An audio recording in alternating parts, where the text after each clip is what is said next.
Olá, estou aqui com o Fábio Braza. Gente, ele é neto de poeta, ele é cantor, ele é rapper e outras cositas más, né? Compositor brasileiro com mais de 7 discos gravados. Talvez você conheça um grande jingle dele, que ficou muito famoso na Copa de 2018, já falando que a gente está aí bem perto da Copa, né? Isso. Porque mostra a sua força, Brasil. A do Itaú, eu fiz a do Itaú e da Nike na Copa passada. Exato. Legal. Mas o Braza, gente, ele estudou comunicação nos Estados Unidos, onde ele também... Você jogou futebol lá? Joguei bolsa pra jogar bola. Você é bom de futebol? Ah, já fui bom, hein? Já foi? Modéstia à parte. Hoje eu sou ruim. Mas eu queria ser jogador. Mas na época você era bom. Era bom. E aí você foi para os Estados Unidos para jogar. Na verdade, quando eu fui para os Estados Unidos já era minha decadência já de futebol.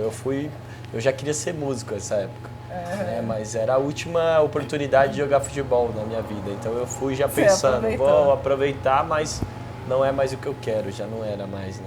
Legal. E ele também, gente, ele, na verdade, você se mostrou grande quando você estava ali em São Paulo, numa estação de metrô, onde você fez Santa Cruz. Na Santa Cruz, onde você teve ali um debate, como que chama isso? Um chamado? Não, a batalha de rap. Batalha, exato. Então, a batalha de rima, a primeira vez que eu fui foi no metrô Santa Cruz, 2009, na frente do metrô Santa Cruz. Que é, se eu não me engano, talvez a primeira, uma das primeiras aqui em São Paulo e no Brasil. E naquela época as batalhas de rima não eram tão populares como hoje são, então tinha 3 batalhas por São Paulo. A do metrô Santa Cruz, a mais tradicional, todo sábado ainda tem. Ainda tem. Aí tinha a rinha e tinha a Casa do Hip Hop em Diadema, uma vez por mês, que também já batalhei, já fui campeão lá. Mas eu digo que esse foi um marco, porque quando eu fui na batalha dos... o cachorro tá bravo aí. Quando eu fui na batalha do Santa Cruz em 2009 para assistir e acabei sendo campeão, foi ali que falei, uau, é isso que eu quero. Então, foi ali que teve um chamado. Foi. O Fábio, fã de rima, virou o protagonista ali, né? De um admirador que parava para ir em show, escutar. De repente ali eu tava pisando nas rodas e cantando e mostrando minha arte e foi um caminho sem volta. Então ali foi o meu nascimento no rap, foi naquela calçada. Que legal. Mas olha só, eu convidei o Braza porque, primeiro, eu admiro muito o seu trabalho, mesmo, gosto, escuto, consumo, Legal. Te acho muito inteligente e acho que você traz uma mensagem muito... Fica à vontade. Muito inteligente e que conversa sobre essa questão das desigualdades e que conversa sobre uma série de questões sociais que a gente vive e que a gente... Então você é muito bom com as palavras, né? Obrigado. Então, e aqui, Braza, a gente conversa muito com líderes, com gestores, com empreendedores, com pessoas que precisam se comunicar muito bem. Legal. E que precisam engajar os seus times e as pessoas que trabalham com as pessoas, né? Mas você já respondeu que foi ali que você se viu um artista da palavra, certo? É, ali que eu falei, é isso que eu quero. Até então eu queria ser jogador de futebol, né? Então ali brincar com a palavra, fazer rima era uma brincadeira, uma paixão, mas não tinha pensado que seria, né, talvez uma profissão. A profissão, né? A missão da minha vida, assim, até então não passava pela minha cabeça. Você passou você até fez comunicação nos Estados Unidos, né? Se formou lá em comunicação. Como é que você, na sua opinião, o que faz alguém conseguir ultrapassar a barreira da comunicação? E aí pensando no líder que está assistindo a gente aqui, né? Essa barreira da comunicação de todos os ruídos. A gente está assim extremamente imerso a muitas coisas. Passar essa barreira para realmente ser compreendido, ser ouvido, ser entendido? Olha, eu acho, primeiramente, a inteligência emocional de lidar com pessoas foi algo que sempre me abriu portas. eu morei nos Estados Unidos e ali eu mal sabia falar outra língua, mas fiz tantos amigos quanto eu fazia aqui, sabe? O treinador lá falava que eu era um líder do vestiário, fazia música, falava, onde eu olho, tem sempre um grupo em volta de você dando risada. Então acho que o meu poder de me comunicar era simplesmente uma autenticidade que vinha do meu lado espontâneo, de ser espontâneo, de ser eu aonde eu ia. E eu acho que mostrar o interesse, eu gosto de pessoas, então demonstrar interesse para a pessoa, querer ser amigo. Pô, esse cara aqui é aquele cara lá na faculdade que põe o cinto aqui no umbigo e vai na igreja do domingo. Pô, mano, quero ir na igreja um dia com ele, mas o que você faz? Então eu andava com todos os grupos. As festas que eu fazia lá no dormitório eram o pessoal, nossa, nem a ONU consegue juntar tanta gente aleatória quanto o Brasa. Olha quanta gente ele trouxe, tinha tipo as escoteiras que eu conheci, queriam saber mais sobre a cultura brasileira, e as velhinhas, que eram as chefes escoteiras, meus amigos mexicanos, um menino que tinha deficiência mental, então a festa assim, parecia... Babel. A reunião né, os jogadores de futebol, os jogadores de basquete, rapaziada do basquete que curte um rap. Então eu juntava muita gente diferente. E era porque eu gosto de pessoas mesmo. Então o interesse que eu demonstro, o interesse genuíno também de querer trocar, né, de querer conhecer do outro, né, também. Acho que numa relação humana é isso, a identificação. E eu acho que precisa criar a identificação, né? E essa identificação é muito louco. Hoje, por exemplo, eu tenho um poder de criar laços hoje por causa que o rap me deu uma amplitude geográfica, social. Então, existem certos códigos, certos assuntos que você consegue comunicar que você quebra a barreira, certo? Então, futebol, que time você torce? Em 5 minutos aqui no Brasil, você tá melhor amigo de alguém se o cara gosta de futebol. O time, não, você foi convocado, não foi em 5 minutos. Quebrou uma barreira, é uma coisa que pode... O lugar que a pessoa mora. Então hoje, porque eu faço rap aonde, eu já fui cantar por São Paulo inteiro.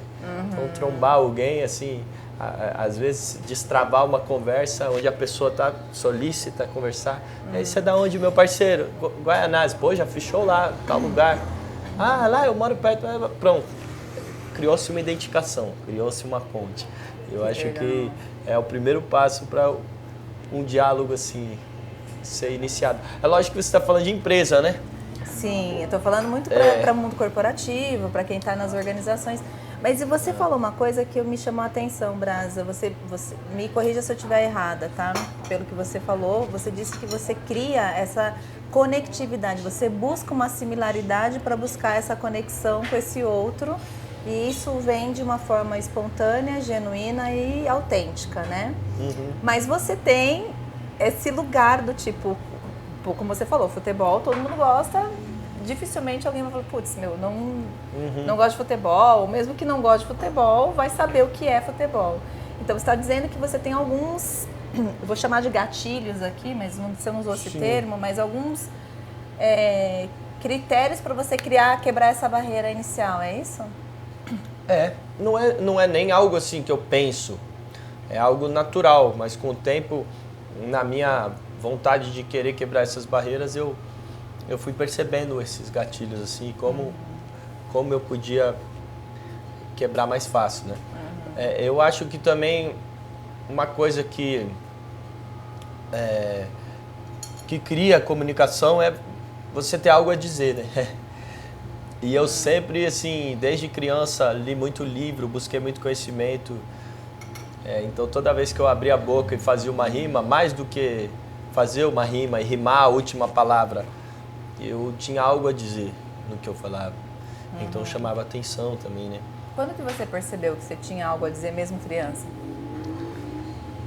Olha, foi algo gradativo. Eu não lembro uma experiência específica, assim, mas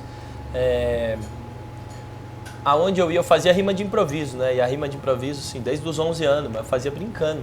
E aonde eu ia, a rima de improviso era que nem uma mágica, né? Tipo, tirar a moedinha atrás da orelha. Naquela época ainda era algo mais novo, né? Hoje em dia, muita gente já viu, já conhece, mas naquela época era muito novo.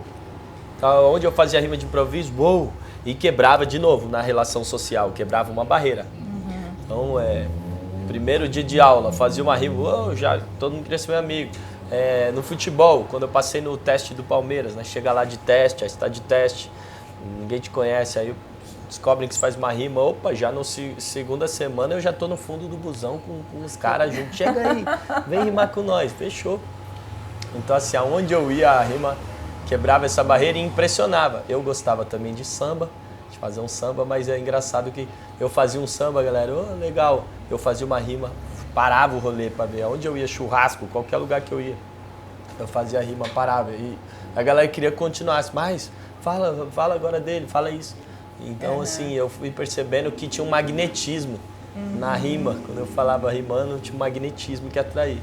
Então, várias coisas que eu acreditava e queria falar, eu precisava rimar elas para eles me ouvirem, porque o magnetismo estava nesse jogo de palavras, nas coisas. Nessa conexão. Então, legal, vou pegar essas ideias. E a primeira vez que eu fui campeão, né, no Santa Cruz, que foi a primeira vez que eu fui batalhar, não, eu fui para assistir, né? Falou, quem vai batalhar? O cara com a prancheta, eu pus meu nome e fui campeão já na primeira. E aí tinham pessoas muito relevantes nesse certeza, segmento, né? Vou chamar assim, né? Eu até pensei, né? Pô, os caras são profissionais, eu tô chegando aqui para assistir. Tem uma música que fala dessa história, né? E aí eu fui campeão. E o elogio que eu recebi foi, pô, você tem muito conhecimento e vocabulário. Pô, sua rima é diferente, você tem muito vocabulário e conhecimento. Então você foge do óbvio, às vezes você vai dizer, você traz coisas novas. E aí, 10 anos antes de pisar naquela batalha de rima, quando meu avô, poeta, me apresentou o mundo da literatura, me apresentou Noel Rosa, me apresentou, né, as músicas que ele escutava, os livros que ele lia, e a poesia que ele gostava, e eu comecei a beber dessa fonte, querendo ou não, era matéria-prima, recurso que eu estava, né, me alimentando disso para quando eu abrir a boca e querer rimar, mais do que só rimar o fim da palavra, é o que eu vou botar no meio das rimas. E eu acho que isso me deu muito repertório. Eu sempre tive muita ideia, então eu ia bem em redação, né? Até amigos pediam dica de redação. Mano, fazer uma redação, o tema é, sei lá, futuro e passado. Futuro e passado. Pô, tem um livro que fala do futuro, que eu li lá, o George Orwell, tem também você pode usar a referência de que futuro distópico, ou se não, tem uma música do Paulinho da Viola, que fala, quando eu penso no futuro, não esqueço o meu passado, que eu já falo. Aí, tipo assim, o repertório. A pessoa que tem repertório, que seja da sua vivência, seja uma pessoa que tem algo a dizer, cativa. Se torna interessante no diálogo, as pessoas querem ouvir. É interessante isso que você está dizendo, porque o que eu percebo em muitas consultorias e projetos que eu trabalho no mundo corporativo, líderes que só sabem daquela matéria que estão sendo responsáveis. Então, se eu sou de suprimentos ou se eu sou de vendas, eu não procuro nem me relacionar com quem é de outra área, porque eu fico tão focado naquilo que me relacionar ou conhecer outros saberes é perda de tempo, sabe? Isso é um erro. Faz sentido? Faz sentido total. Por exemplo, eu só bebi água, então eu peguei um bolinho.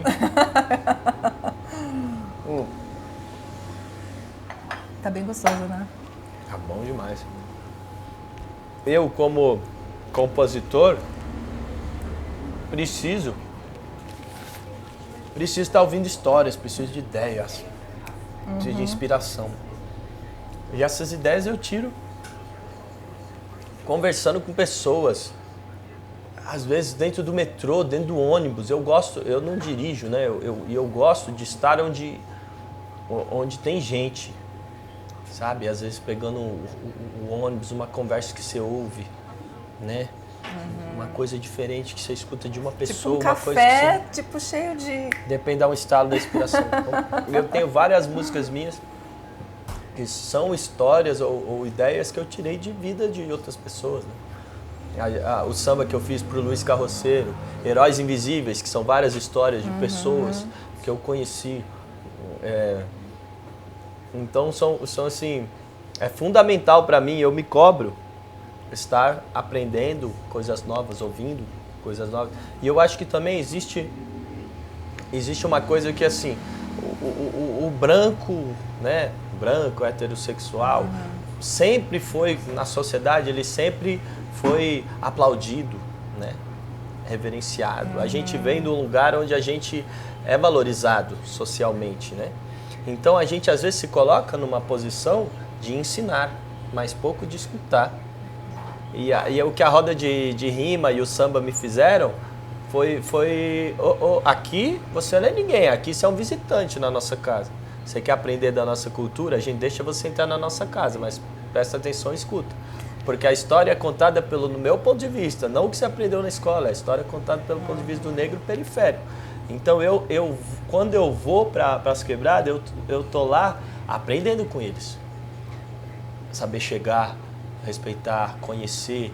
Então, o que está rolando? E eu pego aquela informação e devolvo, às vezes, para o lado de lá. Ó, vocês estão moscando, vocês estão achando que é isso? Lá está acontecendo isso. Por que está acontecendo isso? Por causa de pensamentos que vocês têm aqui. Então, tipo, é importante. E muitas vezes a gente que está do lado da bolha, né? Do lado da ponte para lá, como diz o Racionais, tá nessa posição de quando cruza a ponte, sempre cruza num ato de caridade. Então, pô, vou fazer um show no Capão Redondo, falei para uma amiga minha. Essas semanas que quer colar, já fui lá fazer um trabalho social.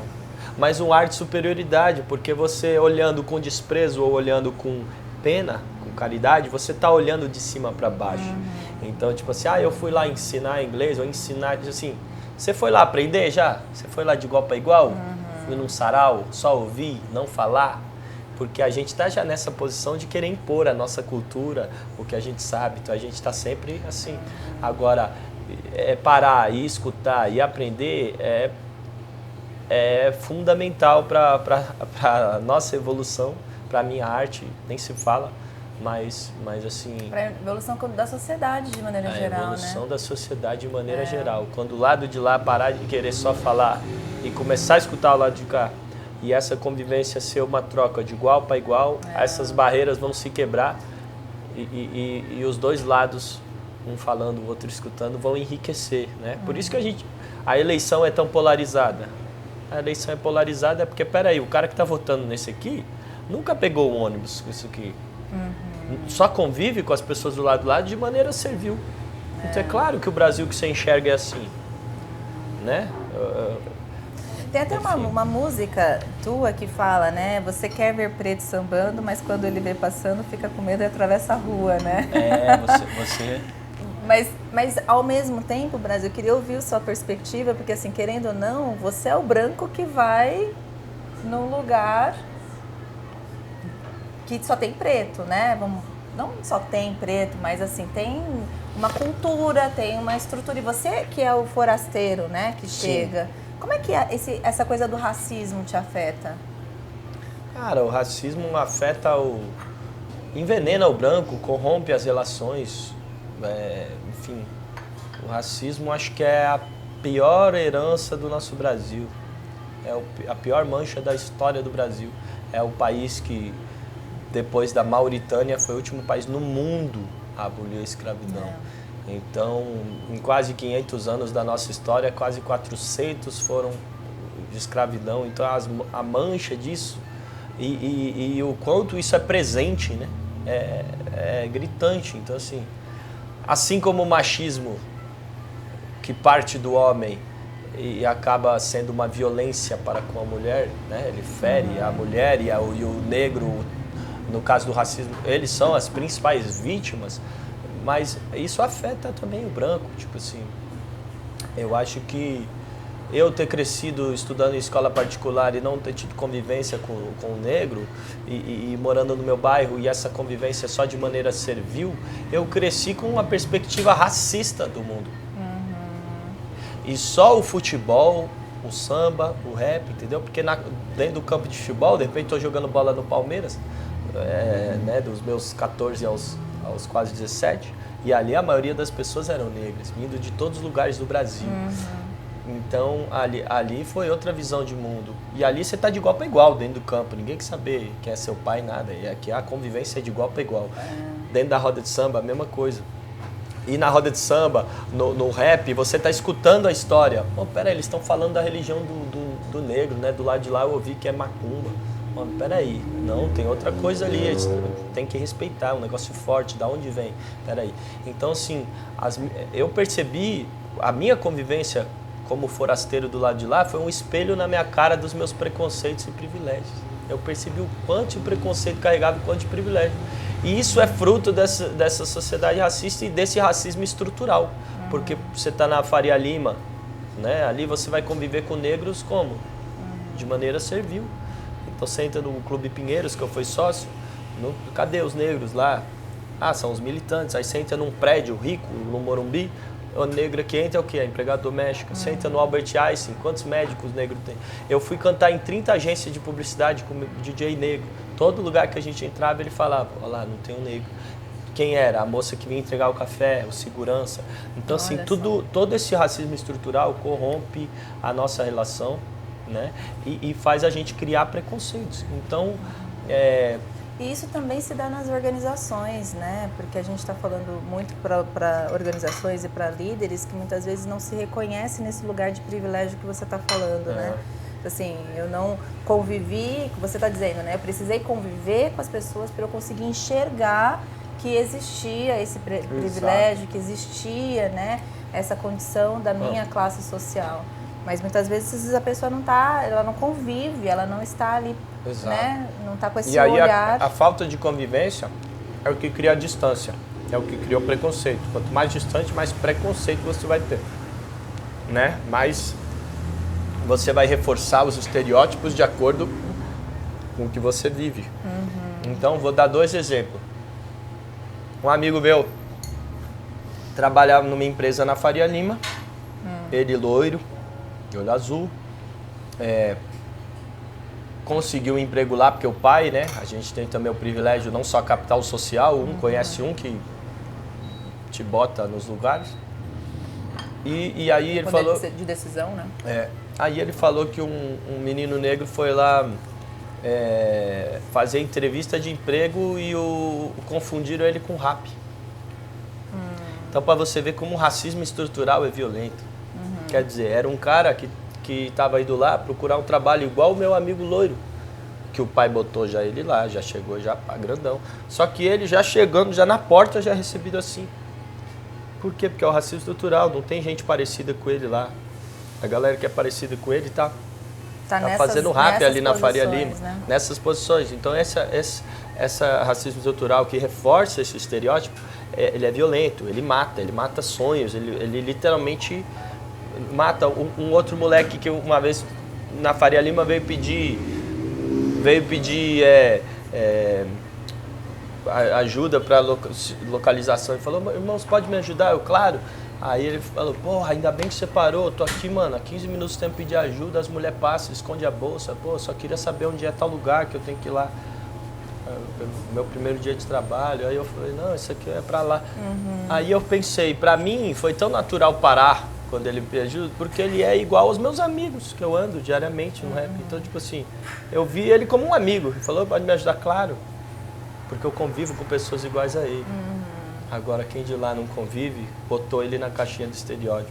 Então, eu falei que pena que eu só pude quebrar esses estereótipos a partir da convivência da música e do futebol. E as pessoas que não puderam quebrar essa barreira, que ficam nessa bolha, como vão quebrar? Eu não quero que meu filho cresça estudando numa escola onde ele não estude com pessoas de outras realidades e raças. Então, tipo, é um grande problema. O que você diria, assim, a gente está falando, né, você falou assim, então eu precisei quebrar, eu precisei me relacionar, e o líder que tá assistindo essa conversa aqui, que está na organização, que precisa fazer as entregas dos resultados que ele combinou com as pessoas lá dentro, para poder ver o valor disso. Qual é o valor que se tem de você poder, da diversidade? A gente está falando muito da diversidade, né? É aquilo que eu falei do poder escutar. Muitas vezes o líder, talvez da empresa, ele está pensando, eu preciso botar o negro ou a mulher, pensando como cota, né? Como pena. E não, você precisa botar para a sua empresa evoluir, porque a vivência que ele vai trazer, a realidade, a perspectiva, vai enriquecer muito a sua empresa. E outra, um cara que vem de uma comunidade dentro da sua, né, da sua agência de publicidade, quando ele volta para a comunidade dele, mais sei lá quantas mil pessoas são impactadas. Caramba, mano, o cara saiu daqui, estudou e tá lá. A referência que ele traz para lá é gigante. Então, assim, um cara desse, não, você, né, abrindo espaço para esse cara, a sua empresa muda e ao mesmo tempo você não transforma a sua vida dele. Pode ter certeza que de milhares de lá vira uma referência e né, um incentivo de sonhos que às vezes estavam mortos. E pensa, não, eu também posso. Se o meu vizinho conseguiu, eu também posso.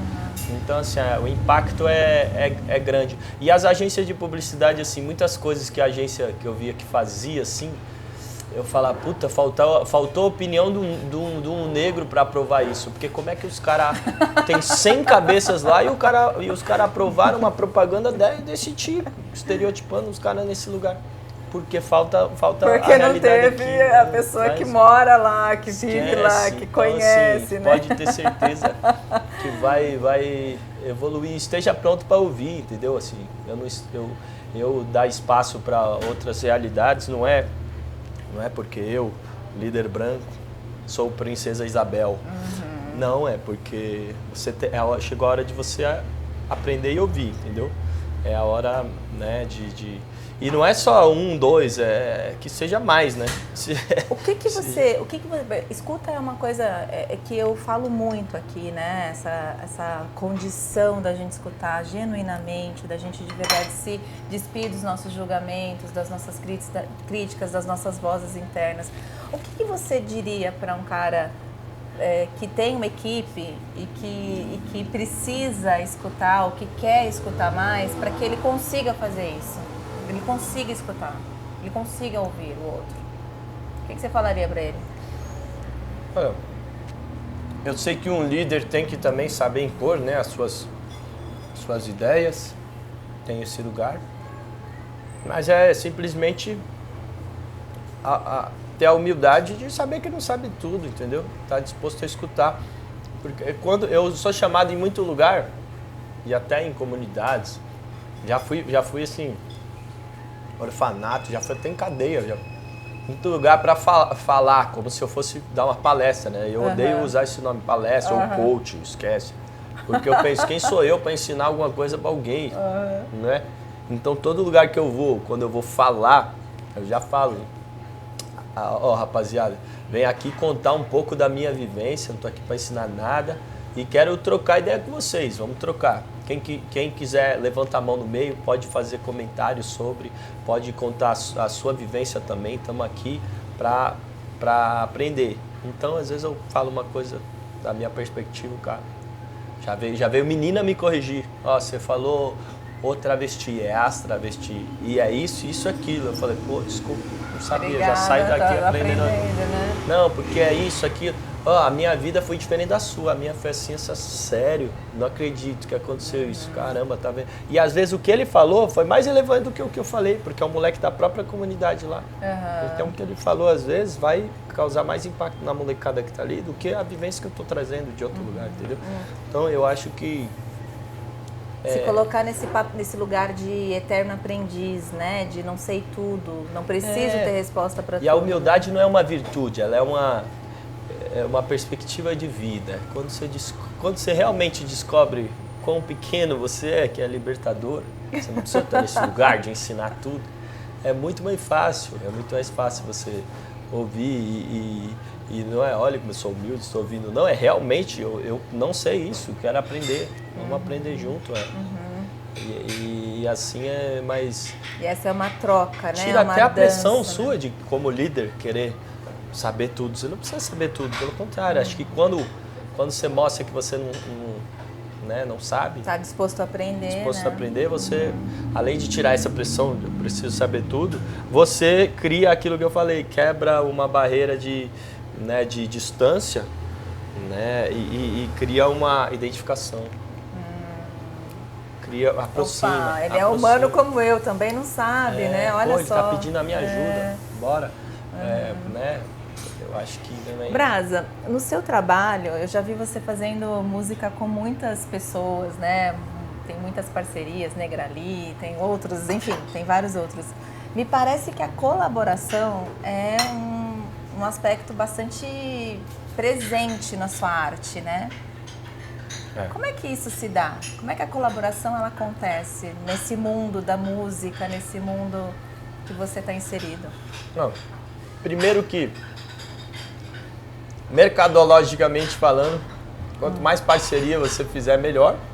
Porque eu tenho meu público, você tem o seu. A gente faz uma parceria, o seu público me conhece e o meu te conhece. E aí, então, quanto mais você fizer por aí, mais você abre o leque, mais você expande. Então, questão de mercado, a gente tem que estar sempre fazendo parceria e parceria com pessoas também de outros universos, porque aí você expande o seu público, amplia para outras áreas. Pessoas ouvirem a sua música, Exato. né? E a outra que é um pouco do que a gente está falando, né? De poder ouvir o outro. Então, eu compor com outras pessoas, eu saio da minha caixinha, né? Eu tenho minha maneira de compor, o meu flow, minhas ideias. De repente, você está compondo com uma pessoa aqui, você tem uma ideia aqui, ela puxa para cá. E você, nossa, eu nunca ia ter pensado isso, que bom que eu estou compondo. Então, compor com outros, eu sou capaz de fazer coisas e pensar ideias que eu sozinho não pensaria. Chegar a lugares que sozinho não chegaria. Você está dizendo, então, que a colaboração ela precisa desse segurar frouxo, né? Do tipo assim, as minhas ideias, eu não vou segurar as minhas ideias, eu quero só as minhas ideias, tem que ser do meu jeito. Não, para colaborar eu tenho que estar disponível para navegar em outros mares. Eu aprendi isso aí fazendo samba, acho que porque no rap tinha esse negócio, não, cada rapper fala a sua ideia, tem um negócio no rap assim. Mais marcado, é um pouco, né? do stand-up comedy é assim também, né? O stand-up, cada comediante vem e conta a sua história de vida, porque é cara limpa, né? O cara vai lá e conta, não, porque minha mãe, porque tal. É um negócio mais pessoal. O rap é mais pessoal. Então, toda vez que eu vou cantar rap, cara limpa, eu tenho que trazer minha verdade. Só que, ao mesmo tempo, no samba, no samba, senta aqui numa mesa, 7 caras, samba enredo, eu já ganhei 2 samba enredo pela Dragões da Real. Já desfilei na aula de compositor. E tenho muito samba que eu já compus. Diogo Nogueira gravou um samba meu, que é com o Serginho Madureira, parceiro lá da Zona Leste. Então veja bem, eu saí, fui até a Zona Leste aprender com o Malandro do Samba, uma música que 5 anos depois o Diogo gravou. Então quanto mais eu circulo e conheço, mais eu aprendo coisas novas. Compondo no samba enredo, eu aprendi tanta coisa com a rapaziada do samba enredo, porque no rap a gente pensa nas rimas mais difíceis, né? Então tá ali, aí o cara precisa de uma rima para rimar com popular, aí o jugular, singular, outro sonhar. Sonhar foi a primeira que pensei, mas samba enredo é assim, tem que explodir a massa, então tem que ser fácil, o refrão é mais importante. Então o que eles perdiam de tempo pensando no refrão era mais importante. Aí eu falei, opa, que da hora, posso levar isso pro rap. Então, quando eu vou fazer meu rap, hoje eu trago coisas do samba enredo, entendeu? E, quanto mais gente estiver compondo igual do samba enredo, essa música é uma proposta, você é melhor em refrão que eu tô pensando nessa parte da música, você pensa no refrão. Então, você também tem essa humildade de saber, eu tô compondo aqui com uma pessoa que é boa pra caramba no refrão, aquele é bom pra caramba na melodia. Quer dizer, eu vou querer fazer tudo? Peraí, tô jogando uma oportunidade fora de fazer uma música incrível, porque não é por causa do ego, né? Então eu sou assim, se a música ficar melhor até sem eu cantando, não, então deixa o outro gravar, então ficou melhor na voz dele, nem é o melhor da música que eu tô pensando. Então eu compus muita música que eu também não cantei, né? Já compus pros outros, né? Negrali, né? E vários outros, assim. É muito interessante. Você está dizendo, então, que a colaboração, ela prevê, né, no teu business, na sua arte, ela prevê que você precisa, então, deixar solto e poder ir navegando nos mares que vão aparecendo e vão surgindo, mas que também tem essa coisa de reconhecer o que, de repente, você faz melhor ou que o outro faz melhor, para que o todo seja... Então, tem uma coisa da identificação dessa inteligência coletiva, né? Desse lugar do coletivo, esse lugar... Eu acho que é lógico que eu tenho uma confiança no que eu faço bem. Então, às vezes, quando está compondo em grupo, quando eu vejo que às vezes está girando lâmpada, não está dando certo, aí, mano, pensa no refrão aí, deixa comigo, o verso. Aí, de repente, eu venho com o verso e destrava o refrão deles. Caraca, que verso foi esse que eu fiz? Estou falando, vocês estavam dando tanta ideia, tá até atrapalhando. Me dá meu tempo aqui que sozinho eu vou matar essa. Aí, pô, aí os caras em 1 minuto estavam baita refrão. Aí, mas às vezes é chamar, pô, muita gente falando também agora tá atrapalhando.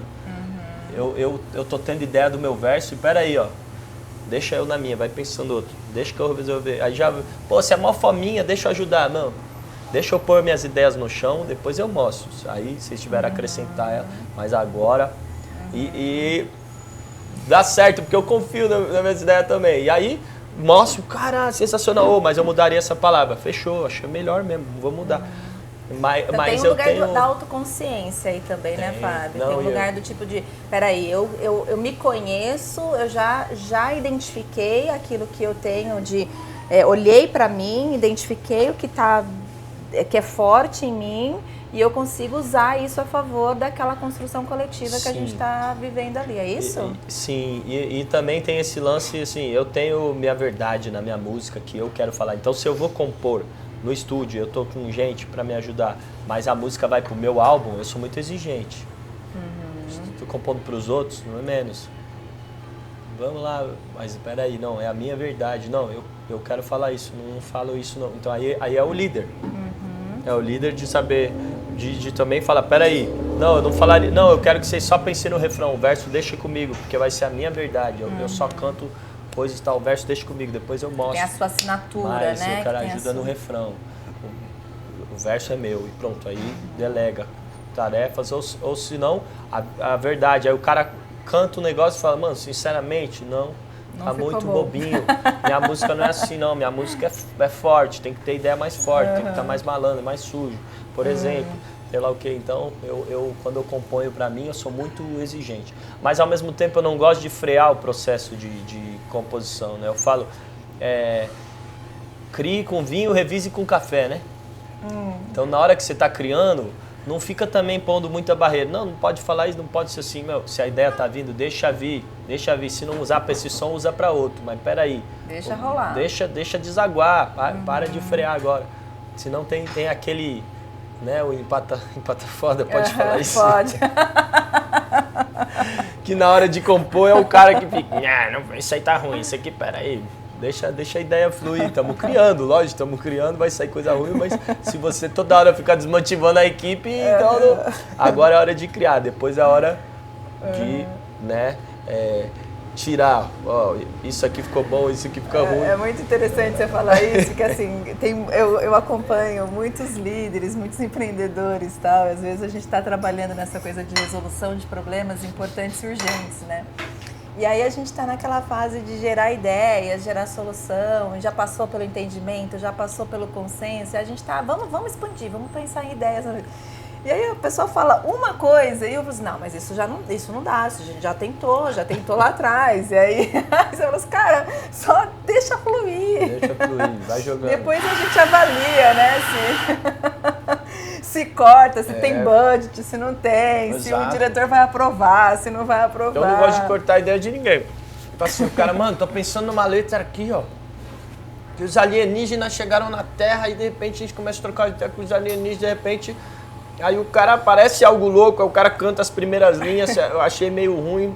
Eu falei, mano, mas é original, continua. Deixa eu vou frear o cara logo na primeira, tá uma merda, aí o cara, de repente, dá meia hora, uma hora, o cara conseguiu pôr no chão. Olha, e vê o que você acha. Caraca, baita ideia, eu não tinha visualizado, olha, eu tinha visualizado. Legal, gostei. Aí eu entrei na ideia, mano, e se os alienígenas... Nossa, agora ele me capturou. Você está dizendo que, assim, o processo de inovação para você... E aí a gente está falando de processo de inovação, né? De criatividade, não é? Eu sei que você já fez umas palestras de criatividade, é isso mesmo. De criatividade. Então ele parte desse pressuposto, do deixar as ideias fluir e deixar vir e a gente vê o que vem depois. A gente avalia depois. Só que eu sou um cara também que o avaliar depois, na hora de cortar, eu percebo que muita gente erra nisso também. Muito MC escreve, fala um monte de coisa, mas aí fica uma música onde fala tudo sobre tudo e no fim não focou em nada. Ou senão, tipo, o cara começa um assunto falando sobre aquilo, só que aí ele se perde, fala de outras coisas, enche linguiça. Então, assim, tem frases preciosas no meio, a ideia era boa, só que a música no fim ficou ruim porque ele não soube cortar. Você Então, acha? na hora de cortar, eu acho que eu sou um cara que também que não tenho dó de cortar, não. Eu escrevo, eu falo, a galera fala que eu não desperdiço uma linha, né, no rap. Nossa, todo verso seu é punchline, né? Aí eu falo, pode ter certeza, se eu tô com uma música de 20 barras punchline, eu tive que escrever 120. Entendeu? Então, Pra ir mas cortando como é que deixar as você melhores. criou estômago para isso? Porque eu percebo que assim, a gente está vivendo numa sociedade, num contexto, num momento do mundo em que tem muitas coisas em todos os lugares, né? Nós somos bombardeados de muitas coisas. O dizer não, o colocar o limite, o falar não, agora isso aqui vai, isso aqui não vai, né? É um processo complicado, é um processo que para muitos líderes que estão acompanhando agora tem dificuldade, certo? Como é que você criou estômago para isso? Eu acho que isso Porque a aí sua carreira não é de agora, né? Você tem uma carreira de bastante Isso muitos é, anos. acho que é a experiência. É a experiência de quem já dirigiu por esse caminho. Então, assim, hoje eu consigo perceber ideias que vão para frente e as que não vão. Começa a girar a lâmpada aqui e falo, não, essa ideia não vai. É essa a ideia. Mas você usa a sua intuição, por exemplo? Eu uso a intuição, mas eu acho que quando eu era moleque, eu confiava menos nela ou então não tinha lapidado esse olhar, porque eu não tinha criado a minha identidade, o que eu quero, como que se faz aquilo. Ainda era um processo novo, então eu acreditava muito na opinião do outro. E eu já vi gente falando pra mim que tal música era ruim, é ruim, eu deixei na gaveta. E de repente, 3, 4 anos depois eu lançar aquela música e o cara tinha falado que era ruim, olha, hoje é meu hit. Então assim, aí eu fui percebendo várias coisas, falando, não faz assim, você não pode fazer música fazendo protesto, você tem que sorrir, você é engraçado, você tem que sorrir. Aí eu fiz a música lá sorrindo, fazendo piada igual ele queria, eu falei, não, você não ficou bom. Aí eu lanço a de protesto aqui, de protesto, tá vendo? Eu tenho a força no que eu falo, tava errado, por que fui ouvir ele? Então, com o tempo, eu fui percebendo. E a construção do artista, ela é um pouco do que você imagina que você é e muito do que o seu público vai imaginando. E é uma construção conjunta, né? Então você fica sensível ao que o seu público está te dizendo, Sensível, tá te eu já falando. sei, nossa, isso aqui meu público vai adorar, esse é o caminho mesmo da música. Eu já sei, porque eu já percorri na hora que você está compondo, já fiz tantas vezes esse percurso, quantas vezes já compus, então eu às vezes pego atalhos. Quando eu era moleque, eu passava às vezes 3 horas para tentar achar a ideia. Hoje, em menos tempo, eu escrevi um monte de coisa e falava, não é isso. Escrevi, não é isso. Hoje, na terceira linha, não é isso. Eu já consigo ver. Não, ainda não é isso. Eu tenho certeza que essa ideia vai dar uma baita música. Mas saiu só uma palavra, eu sei, mas eu tenho certeza. Já passei por aqui antes, desse quebra-cabeça, eu já fiz. Entendeu? Então, eu tenho um pouco hoje essa intuição, mas é a experiência, sabe? Mas você trouxe uma coisa interessante, porque assim, se você não se conhecesse ou não tivesse permissão para você ouvir, né, e reconhecer o que o outro também fala sobre você, talvez essa sensibilidade não estaria tão aguçada, né? É verdade. E ainda assim eu erro hoje. É complicado. Ainda assim a gente erra. A gente vai lançar uma música, e música nunca 2 mais 2 nunca vai ser 4. Então aí você vai lançar um álbum e fala, não, as que vão melhor vão ser essa e essa, porque eu conheço meu público. Aí a outra lá que eu tinha feito um lyric vídeo, as duas que eu gastei dinheiro com clipe não foi, e a outra que foi um lyric vídeo estourou. Eu falei, caramba. Então ainda hoje, né? A gente sempre se surpreende, então sempre tem que ter essa humildade de que a gente não sabe tudo. Eu gosto de ouvir opiniões de fora, mas opiniões de pessoas que eu confio, assim, né? Então, porque a gente às vezes está tão imerso, né? Você procura, você tem pessoas que você pergunta, e aí, como é que você está recebendo a minha arte? Eu gosto de pessoas que eu confio e às vezes pessoas aleatórias de fora, que não têm, né, a percepção que as pessoas que me conhecem. Então, é importante esse olhar, porque você está tão dentro do que você faz, que às vezes você enjoou você já não vê mais nada, não né? enxerga mais. Será que tá bom? Será que não sei mais nada? Porque eu estou muito imerso. Eu preciso de alguém que está olhando de fora. Você acha que o líder nas empresas deveria fazer isso também? Perguntar como é que tá aí a minha área? Com certeza, claro. Mas está disposto a ouvir e que tenha uma liberdade. Então o líder tem que criar essa relação com os seus funcionários no sentido de dar liberdade da pessoa falar, senão ela vai virar puxa-saco. Ah, vou falar mal do meu líder? Nossa, imagina, tá demais. Né? Aí fica um monte de... Como é que vai ser, Se né? só concordo com você, ferrou. O que ele poderia fazer para lhe dar essa liberdade?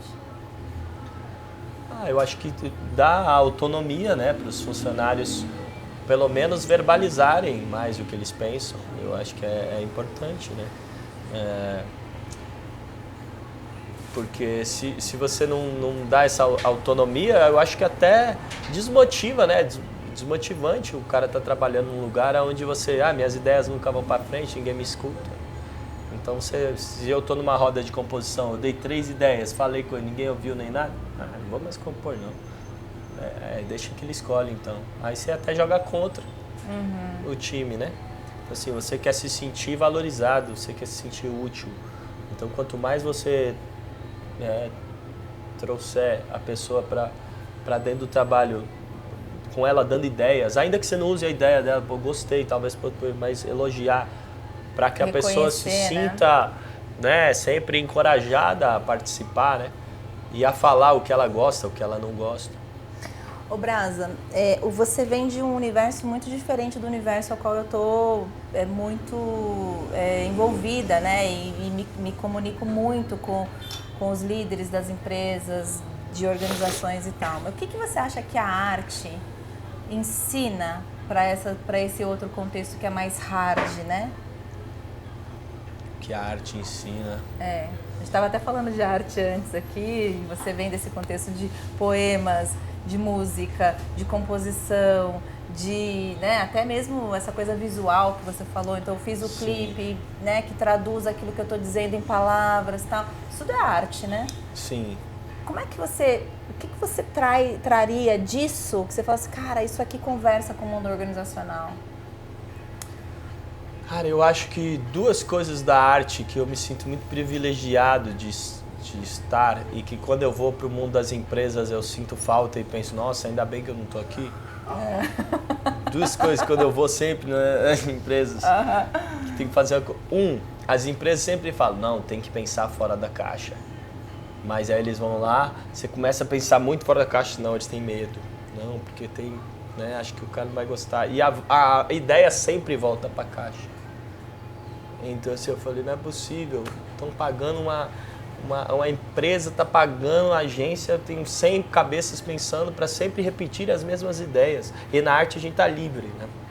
Então a gente pensa ideias fora da caixa, tem essa facilidade porque a gente tá nesse mundo, não depende de coisas assim. Então a música que eu fiz para a Nike foi assim, a Nike me deu total liberdade. E eu trouxe a música, os caras, uau, trocaram 2 palavras, não pode usar essa aqui pode trocar por isso, porque faz mais sentido com o brief, fechou.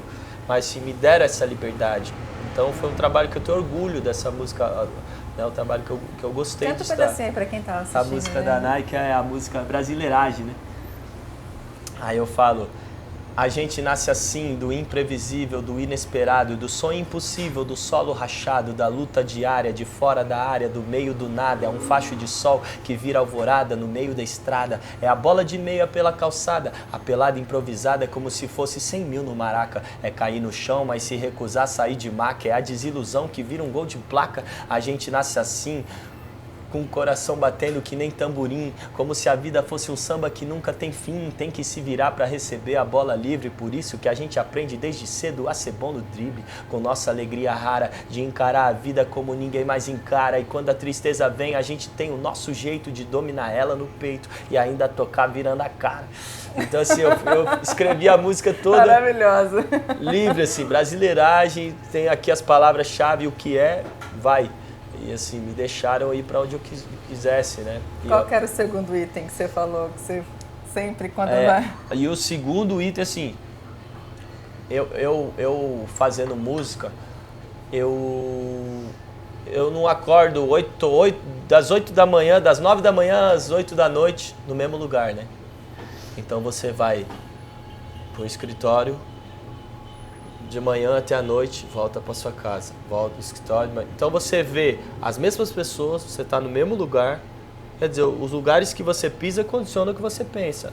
Logo, você vai estar sempre pensando naquela bolha, naquele lugar. Então, se apequenando ali. E a música, cada hora eu tô num lugar, assim. Cada hora, amanhã eu tô lá em Guaianazes, na quebrada. Depois, outro dia, eu tô na festa ali em cima do prédio, na Berrine, na cobertura, conversando com os empresários. Você tá aqui no café, no Aqui no Yes Cake. café, é isso. Hoje eu já fui para 3 lugares diferentes. Então, assim, cada hora, né, eu tava lá no Spotify, aí eu tô aqui. Aí hoje à noite vou na outra festa, assim, de samba, de rap, cada hora num lugar. Então, assim, e eu encontro as pessoas no melhor delas. Porque, assim, a gente tá fazendo arte, a gente vive do que ama. Então, se eu tô no estúdio com outra pessoa tá com tesão, com o olho brilhando de fazer o que faz. Então, ela tá no melhor dela, ela tá conversando comigo feliz, dando ideia, falando coisa, né? Então, aonde eu vou, eu encontro as pessoas no melhor delas. Elas dividem o que elas têm de melhor comigo e eu tenho esse privilégio de conhecer lugares e pessoas incríveis na arte. Isso é fabuloso, essa bagagem de experiência, essa bagagem cultural, social, que eu falo, nossa, olha o que a arte me dá. A arte, para quem se entrega a ela, ela sempre dá de volta. E a recompensa não está na fama, no view, no dinheiro, a recompensa está na vivência da arte em si, nessa caminhada. E dentro das empresas, eu acho que é isso, a gente fica naquele mundo e tende a encontrar, às vezes, a pessoa no pior delas, que está estressada e tudo. Então, esse ambiente de empresa, meu irmão trabalhava antes na agência, ele falou, nossa, todo mundo estressado, pressão, então você encontra as pessoas, às vezes, estão no pior delas. E acaba não trocam entre áreas, né? Essa coisa que você falou assim, um dia eu tô aqui, outro dia eu tô ali, na organização, no mundo organizacional, você poderia ter essa diversidade maior de lugares, você mesmo falou, né? Você se impacta pelo lugar que você pisa, pelo onde você vai. Às vezes você não sai nem da sua área para você conhecer a área do colega que está ali, que passa o relatório para você toda hora, né? Exato. Ou que faz o processo acontecer e que é uma das etapas do processo. Então você nem conhece, não conversa. Não... O Maurício de Souza, por exemplo, né, que eu fiz o poema para ele no aniversário de 82, agora fui no aniversário de 86 anos dele, e as pessoas que escrevem as historinhas de gibi dele, ele tem pessoas no Brasil todo. Ele manda embora do escritório, ele fala, não fica aqui não, vai viajar. Eu só preciso da história. Para você escrever a história, imagine, todos os roteiristas aqui dentro. Não, então tem roteirista dele lá em Manaus, tem roteirista que está cada 3 meses em cada lugar. Porque ele pega essa... Precisa de ideias das histórias. Né? Como é que as pessoas vão criar, né? Se está todo mundo naquele escritório lá, todo mundo vai criar ideias parecidas. Agora, cada roteirista num canto do Brasil, olha a riqueza de histórias que não traz para a Turma da Mônica. Então, assim, nesse sentido, a sacada do Maurício, por ele ser artista, foi fenomenal para enriquecer o business dele, né? Então, acho que são 2 coisas que me incomodam no meio empresarial. E aí, quando eles querem fugir da caixa, eles fazem um coaching, coisas assim, que continua dentro da caixa. Que são pessoas falando para o mundo empresarial, sabe? Eu sou coach, hein? Cuidado. Então, mas dentro, você entendeu? Mas é interessante. Sai do mundo empresarial, tipo assim, sai daquele mundo, esquece, vai viver outra coisa, depois você traz para dentro. Mas é interessante porque o coaching sério, ele é esse que apoia esse profissional a abrir os seus horizontes. Tanto é que, assim, tem até processos que a gente faz, quando a pessoa está muito focada ou está muito limitada na sua perspectiva de percepção, a gente expõe essa pessoa mesmo, vamos fazer, mergulha no U ali, vamos ampliar a perspectiva para você enxergar outras coisas, né? Então isso é muito valioso para o processo de descoberta, de autodescoberta, né? Com certeza. De autoconsciência. Agora é muito interessante que você falou, porque assim, tem uma música que eu gosto muito dessas músicas. Faça desse mundo seu jardim. Que assim, você falando a coisa da arte, assim, você faz o mundo o seu jardim. É isso? Com certeza. Tento fazer, né? Plantar minhas ideias, sei lá. É a utopia do artista, né? A utopia do artista é achar que ele está plantando sementes boas por aí, senão de que adiantaria eu estar aqui falando como um louco, falando sozinho. Nem que às vezes tem músicas que eu escrevo que é como se eu escrevesse, eu falo numa música. Quando falo é para eu ouvir cada conselho, é como se eu falasse me olhando no espelho, é como se eu precisasse repetir o que me falta. Toda vez que eu canto, sou eu pensando em voz alta. Se alguém quiser me ouvir, eu agradeço. Mas escrevi para falar comigo, senão eu enlouqueço. Então, tipo, a arte tá ali também como a minha ferramenta de sobrevivência. No fim, eu sempre achei que eu fazia arte para mudar o mundo, mas eu fazia arte para mudar a mim mesmo. Eu fazia... Primeiro, a arte é uma extensão da minha evolução pessoal. Eu preciso evoluir para a minha arte evoluir, né? E a minha arte evoluindo, ela pode servir, e a minha evolução acontecendo, eu posso servir de espelho ou de inspiração para que alguém siga a sua própria jornada, plante o seu próprio jardim, né? Então hoje é assim que eu vejo. O Brasa, tem uma pesquisadora que eu gosto bastante, que chama Brené Brown, não sei se você já ouviu falar dela. Já vi no Netflix o bagulho da vulnerabilidade, muito bom. O livro dela é maravilhoso e ela fala o seguinte: você lidera com tudo que você é. O que você está falando agora, assim, eu sou artista com tudo que eu sou, né?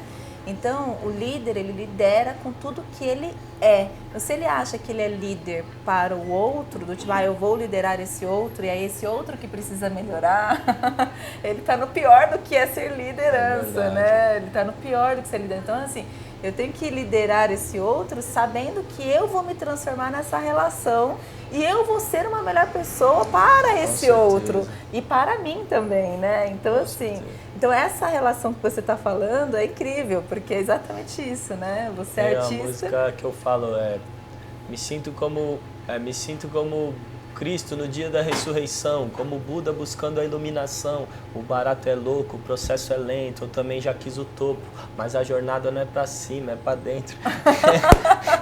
Podia ser a melô do líder, né? A jornada é sempre pra dentro, não é pra cima. Senão você, quando chegar lá em cima, você acha que você é grande, né? Na verdade a montanha é grande. Você viu tudo errado, volta pra lá pra baixo agora. E perdeu a jornada, né? E perdeu o mais gostoso da jornada, né? A vida é uma viagem. E quem se perde olhando pra chegada nunca desfruta da paisagem. Eu falo nessa música, né? Mas me conta, faz uma rima aí pra mim, por favor. Eu não vou perder essa oportunidade. Uma rima, o que você quer que eu fale? De comunicação, de liderança, diálogo, conexão, perguntas, tudo que eu falo aqui. Mais alguma palavra, rapaz? Mais alguma palavra, Davi? Davi? Encontro com a maga. Encontro com a maga. Tá vendo? Isso aí. Então vamos lá. Rapaziada, hoje a conta tá paga, porque eu tô no reencontro com a maga e ela me chamou e teve até um bolo de cenoura e uma conversa muito inspiradora, porque ela é professora, falou que também é coach e olha só, o Fábio Braza faz a rima e nisso eu sou o GOAT, pois é, o melhor do que eu faço, mas aqui contando pra vocês um pouco do meu espaço na música, na arte musical, pra também inspirar, quem sabe, o líder empresarial, sei lá, que estiver me ouvindo agora, quem sabe alguma ideia na sua mente não se aflora sobre liderança, se o pessoal que trabalha com você tem segurança, se quem sabe a gente vai ter a herança de um mundo melhor ou pior, isso depende de vocês só, já falei, a jornada não é pra cima, é pra dentro, por isso aqui eu busco sempre o reconhecimento do que eu tô fazendo e a arte me ajude a evoluir enquanto eu tô escrevendo, pois é, e assim a gente consegue evoluir usando metade do coração, metade do QI, e é isso que eu tô fazendo aqui, aqui junto com a Magali, então sempre tem uma vaga aqui pra eu rimar, nunca acaba a ideia, enquanto a galera tá aí de plateia. Pois é, rapaziada, espero que o Fábio Braza possa ter ajudado você aí de casa. Então, ó, faça um favor, se você achou legal, Magali, pede pra geral se inscrever no canal pra ouvir mais ideias que você traz, porque, ó, pra mim, adorei, o papo foi demais. Aê! Obrigada, Braza. Esqueci de falar alguma coisa? Não, foi ótimo, foi ótimo. Só o bagulho que eu esqueci da música lá que você tinha falado, né? Você quer ver preto sambando, mas quando vê ele passando, fica com medo e atravessa a rua. Então essa música, na verdade eu pensei nela quando eu tava pra entrar num samba lá no Itaim, pra ver os amigos meus que iam colocar, e a menina que tava pra entrar no telefone falou: é aqui que você me chamou, só tem baiano. E aí eu fiquei pensando, engraçado, né? Ela vem aqui ouvir samba, que veio da Bahia, e tá reclamando. É original, pô! Do baiano, de uma maneira pejorativa. Ou seja, as pessoas, o que eu falo nessa música, só para concluir que eu não tinha falado, as pessoas querem ir lá ouvir o samba, mas quando as pessoas que inventaram o samba começam a frequentar os lugares, elas falam: não, você vê como caiu o nível, né? Agora gente feia, aí elas não querem mais ir naquele lugar. Então o questionamento é esse, né, nessa música. O questionamento é esse: espera aí, você gosta de samba, você gosta de rap, mas você gosta de ouvir na sua festinha fechada, aonde as pessoas que inventaram o samba e o rap não podem entrar. Quando essas pessoas passam, você fecha o vidro. Peraí. Então isso é uma apropriação cultural, mas sem querer trazer o problema da questão, sem querer trazer as pessoas que vivem isso todo dia. É muito fácil escutar o diário de um detento do Mano Brown dentro do seu carro blindado com ar-condicionado. É certo? Sim. É muito fácil, mas o que ele está falando ali é um problema que está fora do seu carro blindado. E você está percebendo isso? Você convive com essas pessoas? Qual a sua percepção de mundo? Um parceiro meu negro que comprou um carro falou: porra, agora eu só tomo em quadro. Engraçado como incomoda, né? Ver vários iguais a mim pedindo esmola, ninguém fala nada. Agora, quando eu tô num carrão desse, a polícia para. Então é a mesma coisa pra essa rapaziada aí. Você ouve a palavra do samba, ela fala demais. Presta atenção que existe uma letra por trás. Aí eu falo nessa música, irmão, a favela também é o busão às 6 da manhã. É a mão que prepara o café e faz a construção. E quando a chuva castiga, é lá que alaga. E quando ele mais precisa, o hospital não tem vaga. Por isso, quando essa mão bater o instrumento, faça reverência, respeite o lamento. O samba é a vitória de quem não tem. Toda criança esquecida é a voz do samba também. Então é isso. É um processo, né? Eu penso que existe uma reparação histórica muito grande, né? Muito intensa, assim. Eu convivo com muitos amigos que acabam não reconhecendo essa condição, né? Tipo, não reconhece, simplesmente não reconhece. Não reconhece. E aí eu também não posso... E aí eu também já estive nesse lugar de não reconhecer. Então é como você falou, né? Parece que as vendas vão se abrindo assim, né? Do tipo, opa, agora eu conheci um pedacinho. Olha, agora eu vi mais um pouquinho. Olha, agora eu tô enxergando um pouco mais. Olha, eu já consigo... Então eu acho que é realmente um exercício. Mas precisa ser intencional, né? Precisa ser intencional, eu acho que tem que ser dos dois lados, né? Porque você abrir a sua empresa para pessoas de fora virem, né? Assim, abrir o seu ciclo social para pessoas de fora serem bem recebidas, incluídas ali, certo? Da melhor maneira, mas ao mesmo tempo, quanto você está disposto a cruzar o lado de lá para também ouvir, para também aprender. Então a inclusão social parte da gente também, entendeu? Quantas vezes você sai da sua bolha para ir em outro lugar? Porque toda vez que eu tenho um rolê de rap e chamo amigos que estão na bolha, não, é longe. só quer sair naquele rolezinho onde ele está confortável, onde ele ele é bem visto, onde ele, né? Todo mundo aplaude ele. Peraí, sai da zona de conforto, vai pro lado de lá, vai ver. Então a inclusão não é só não é só você, dono da empresa, que tem que abrir ela para incluir quem está vindo de fora. Quantas vezes você saiu da sua bolha e foi lá para fora? A empresa tem que sair dali também e ir para fora, né? A inclusão social tem que estar do outro lado. Porque muitas pessoas também não querem nem ir para esse lado, porque são mal recebidas, né? Tipo, meu parceiro ia em casa lá ensaiar e sempre tomava enquadro, o Ítalo Beatbox. Aí eu falei, cara, mora aqui, nunca tomei enquadro, mas o que a polícia fala? O que você está fazendo aqui? Então assim, o cara para de querer ir. Ah, não vou para aí não. Não, entra no Iguatemi, o segurança segue, então para que eu vou lá? Não quero ir lá, não me sinto bem-vindo. Então as pessoas param de ir. Então quem está do lado de lá tem que preparar o caminho para as pessoas que chegarem serem bem recebidas de igual para igual, mas também tem que ir para o lado de lá. Acho que só essa troca que vai quebrar esses preconceitos, né? Só essa troca que vai trazer a inclusão, e a inclusão tem que partir do nosso lado também, sabe? Eu vejo assim, eu me cobro para estar sempre em conexão com os dois lados da ponte, assim. Eu acho que você é muito essa ponte, sabe, Brasa? Eu escuto sua música e gosto da sua música. E é muito interessante que assim, eu escuto muito essa música quando eu faço um projeto social na Fundação Casa. E assim, eu vou escutando a sua música. Legal. E assim, é incrível, porque assim, eu escuto a sua música e vivo essa realidade. E aí o que eu sinto é que a sua música é muito uma ponte. Legal. É muito louco, assim. Pra mim é muito isso, assim, porque tem coisas que eu não consigo viver e experimentar, porque eu realmente vivo nessa bolha, né? Mas é uma ponte, assim, você traz uma verdade, você traz uma realidade, você traz esse inconformismo, essa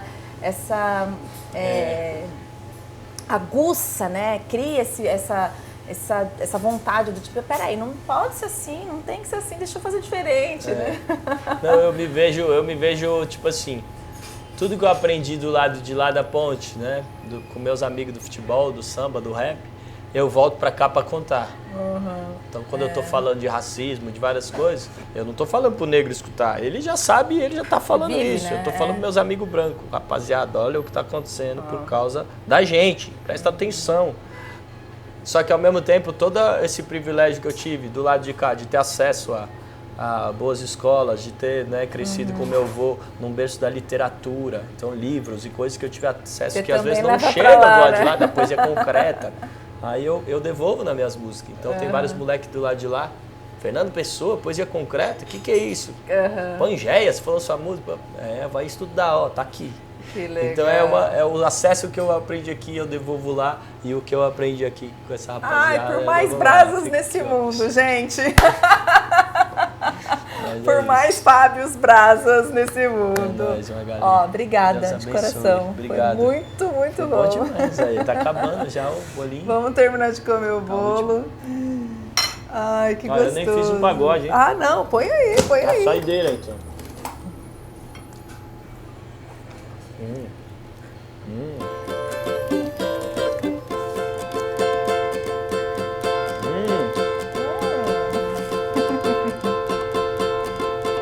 O que eu falo? Comunicação. Eu não falei, né, de comunicação.